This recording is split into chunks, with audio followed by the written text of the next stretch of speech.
سیدنا امیر معاویہ رضی اللہ تعالیٰ عنہ، سبحان اللہ، کیا عظیم ہستی ہیں، صحابی رسول ہیں۔ اچھا، صحابہ کرام میں کچھ کیٹیگریز ہیں، ٹھیک ہے نا، خادم رسول بھی گزرے، مؤذن رسول بھی گزرے، کچھ کی ڈیوٹی جناب سفر کی تھی، کچھ کی ڈیوٹی نبی پاک کو وضو کرانے کی تھی، اور کچھ جناب نبی پاک علیہ السلام کے ساتھ ہوتے تھے۔ کچھ کیٹیگری صحابہ کرام کی وہ تھی جو کاتبین وحی تھے۔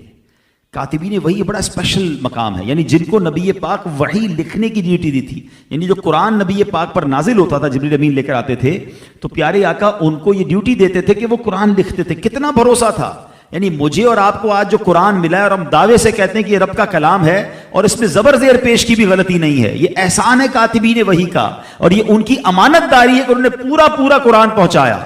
تو نبی پاک نے جن پر اتنا بھروسہ کیا، ان میں سے ایک صحابی حضرت سیدنا امیر معاویہ رضی اللہ تعالیٰ عنہ بھی ہے۔ جن پر نبی پاک بھروسہ کریں تو ان کے بارے میں تو کبھی بھی کوئی بات ایسی ذہن میں نہیں آنی چاہیے۔ ہاں، ایک اور میں آپ کو تھوڑا سا سینیریو سمجھا دیتا ہوں تاکہ آئندہ کنفیوژن نہیں ہوگا۔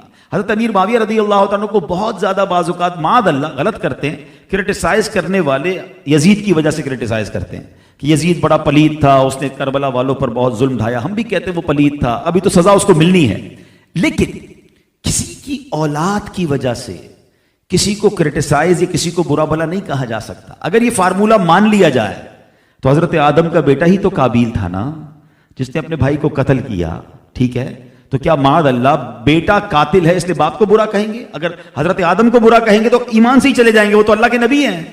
حضرت نوح علیہ السلام کا بیٹا طوفان نوح میں غرق ہوا، آپ کی زوجہ وہ ایمان والی نہیں تھی، تو اس کا کیا مطلب ہوا؟ سیکھنے کو یہ ملا، یہ اللہ کی مشیت ہے، ہدایت رب کی طرف سے آتی ہے۔ بعض اوقات نبیوں کے گھر میں، ولیوں کے گھر میں ایسا کوئی بندہ پیدا ہو جاتا ہے جو نافرمان ہوتا ہے، اور بعض اوقات چور ڈاکو کے گھر میں ولی پیدا ہو جاتا ہے، تو یہ اللہ کی عطا ہے۔ اچھا، یہ اس زمانے کے لیے نہیں، آج بھی ذہن بنا کے رکھو، کسی عالم، کسی نیک صفت آدمی کے گھر میں اگر اس کی اولاد میں کوئی برا نکلے تو کبھی یہ نہ سوچیں، کبھی اس ولی کو یا اس عالم دین کو برا بھلا نہ کہیں کہ یہ اللہ کی عطا ہے۔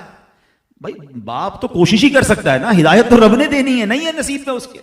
تو ہم گناہگار ہوتے ہیں کسی کے بارے میں برا بھلا کہہ کر اولاد کی وجہ سے۔ اور اب ایک اور بات بتاؤں، بعض اوقات جو بندہ کسی کو کسی برائی پر، جو اس کی برائی نہیں ہے، اس کے بارے میں کرٹیسائز کرتا ہے نا، تو کہتے ہیں نا پھر دنیا میں اس کو بھی دکھا دیا جاتا ہے، کہیں آپ اپنی اولاد میں پریشان نہ ہو جائیں۔ اللہ پاک سب کی اولاد کو نیک بنائے، ہماری مغفرت کا ذریعہ بنائے۔ تو حضرت امیر معاویہ رضی اللہ عنہ کو تو یہ عالم تھا عشق رسول اور خوف خدا کا کہ آپ نے ایک وصیت کی تھی۔ آپ کے پاس نبی پاک علیہ السلام کے ناخن مبارک بھی تھے، منہ مبارک بھی تھے، تو آپ نے وصیت کی کہ جب میرا آخری وقت آئے، میرا انتقال ہو جائے، تو میری آنکھوں پر اور سجدے کی پیشانی وغیرہ پر، اعضائے سجدہ پر یہ تبرکات رکھ دینا اور مجھے کفن میں ڈال